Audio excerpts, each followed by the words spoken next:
ആലപ്പുഴ കളർകോട് വാടക്കലിൽ അമ്മയുടെ ആൺ സുഹൃത്തിനെ മകൻ ഷോക്കടിപ്പിച്ച് കൊലപ്പെടുത്തിയ കേസിൽ പ്രതി കിരണിന്റെ അച്ഛനെയും അമ്മയെയും പോലീസ് അറസ്റ്റ് ചെയ്തു.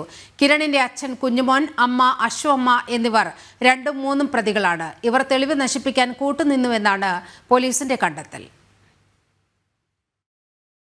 വാടക്കൽ സ്വദേശി കല്ലുപുരയ്ക്കൽ ദിനേശനെ ഷോക്കടിപ്പിച്ചു കൊന്ന കേസിൽ പ്രതി കിരണിനെ ഇന്നലെ തന്നെ പുന്നപ്ര പോലീസ് അറസ്റ്റ് ചെയ്തിരുന്നു. കസ്റ്റഡിയിലെടുത്ത കിരണിന്റെ മാതാപിതാക്കളുടെ അറസ്റ്റും രേഖപ്പെടുത്തി.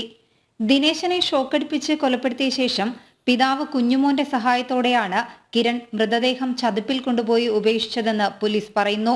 അമ്മ അശ്വമ്മ കൊലപാതക വിവരം മറച്ചുവെച്ചു. 3 പ്രതികളെയും ഇന്ന് കോടതിയിൽ ഹാജരാക്കും.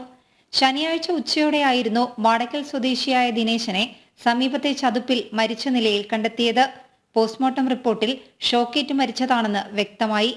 തുടർന്ന് നടത്തിയ അന്വേഷണത്തിലാണ് കൊലപാതകത്തിന്റെ ചുരുളഴിഞ്ഞത്. അയൽവാസിയായ കിരൺ തന്റെ അമ്മയുടെ സുഹൃത്തു കൂടിയായ ദിനേശനെ ഷോക്കടിപ്പിച്ച് കൊലപ്പെടുത്തുകയായിരുന്നു. ജനം, ആലപ്പുഴ.